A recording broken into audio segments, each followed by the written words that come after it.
Hello everyone, welcome back to another slice of play to earn video.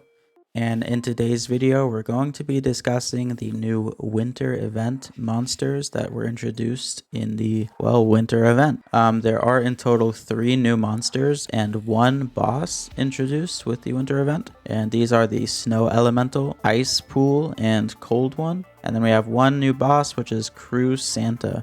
We're going to be discussing all of these monsters in today's video, try to give you some tips on how to fight them and what you need to watch out for each one of them. So hopefully by the end of this video, you'll know how to actually complete the winter event. Start getting those candy cane NFTs, which are unique to the winter event, and also maybe even the nightmare NFTs, which are also unique to the winter event, at least for the time being, as nightmare can only be done in the winter delves at the moment. So this winter event lasts until the end of January. So after that, you won't be able to play the winter delves anymore, but the monsters are obtainable in the marketplace right now of Crusaders of Crypto. And therefore, you may have to actually fight these monsters in player versus player dungeons in the future. So I think knowing how to fight these monsters can be helpful even after the winter event is over. But without further ado, guys, let's just get into the first of the monsters introduced with the winter update. And that is going to be the Snow Elemental. Now, the Snow Elemental has a large aggro radius, meaning that it will attack you from far away, and that becomes immediately obvious when you start playing Winter Delves. You'll see that this thing just starts attacking you from really far away. So it's pretty damn difficult to actually avoid these guys, as there are only 3 monsters in this dungeon and really only 2 of them spawn throughout the dungeon. So you are going to be seeing a lot of snow elementals, and they have a large aggro radius. So yeah, you're going to become familiar with these guys pretty quickly. Now, it's also unique that the Snow Elemental has a ranged attack, which can hit the player from 1 tile away. That means that if you want to mitigate as much damage as possible, you want to use a consumable to get the Snow Elemental to come closer to you. That way, it will only hit you once before you get the chance to strike. It also has the ability to stun the player with a 15% chance of happening. Now, this stun chance means that fighting 1 Snow Elemental alone will most likely be fine. You might get stunned once or twice, but if several Snow Elementals aggro you at once, you might be in for some stunningly good gameplay. Alright, next up is the Ice Pool. So the Ice Pool monster is a bit of a scrub lord, a noob, and I think some might even call him a beta male in terms of his health and damage. But it makes up for the terrible stats with having a sometimes brutal effect of a 15% stun chance whenever it moves. So if you remember the Snow Elemental and its 15% chance to stun whenever it attacks, then you might realize that the winter event is truly home to the most stunning gameplay features in Crusaders of Crypto, and maybe not in a good way.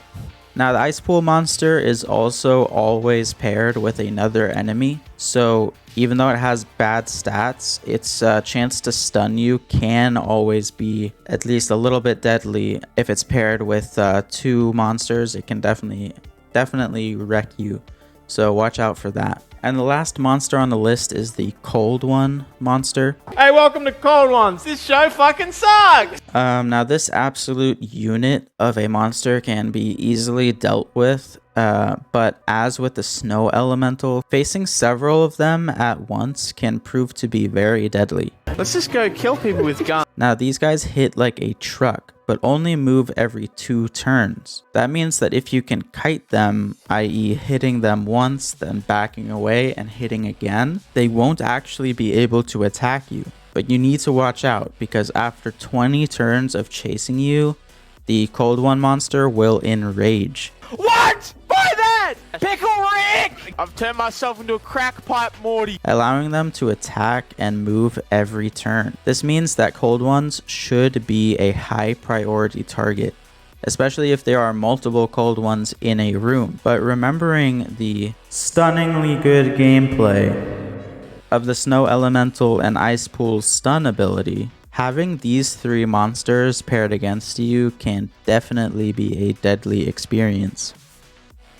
Alright, so we've talked about the three monsters introduced with the winter event, and now it's time to talk about the head honcho, the big boss man himself, and that is CruSanta. And I'm going to go ahead and say that the only way that this Saint Nick can get jolly is by absolutely murdering you. And he is admittedly not especially hard, but for the unprepared Crusaders who try to face him, yeah, he's gonna murder you.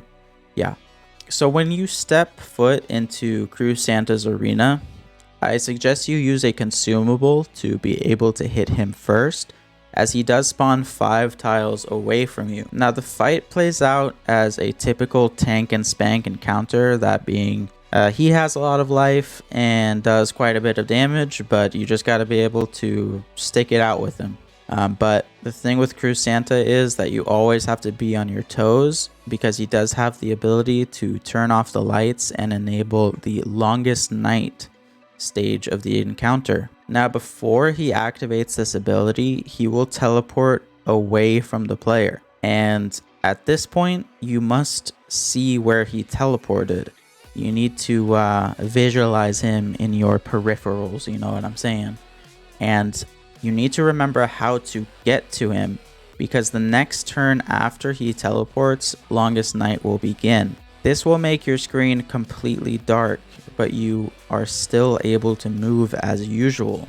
And you must make it to CruSanta and be able to attack him before the lights turn back on, to avoid receiving the Everlasting Cold effect. Now the Everlasting Cold effect will deal damage each turn until either you or CruSanta dies.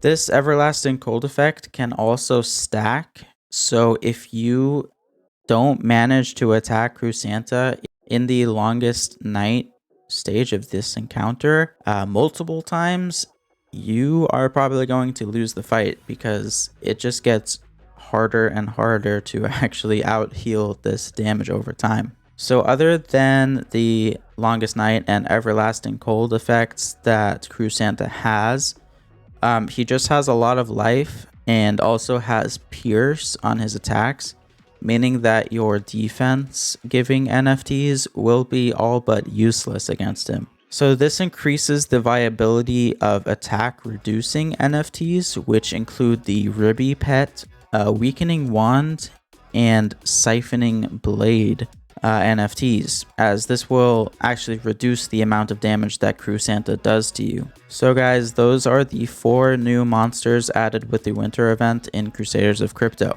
As a reminder, the event will run until the end of January, but again, you might come across some of these monsters in the future while playing in the player versus player dungeon system, as these monsters are purchasable right now in the marketplace of Crusaders of Crypto. I hope you enjoyed this breakdown of all the monsters in the winter event. If you have any further questions, please don't hesitate to ask them in the comment section down below, or join the Discord of Crusaders of Crypto, as you will find plenty of people there willing to help you. And I'd like to thank you for watching today's video. I wish you luck in your delves and hope you're able to obtain the winter event specific NFT called the Candy Cane. Thank you for watching guys, and have a great day.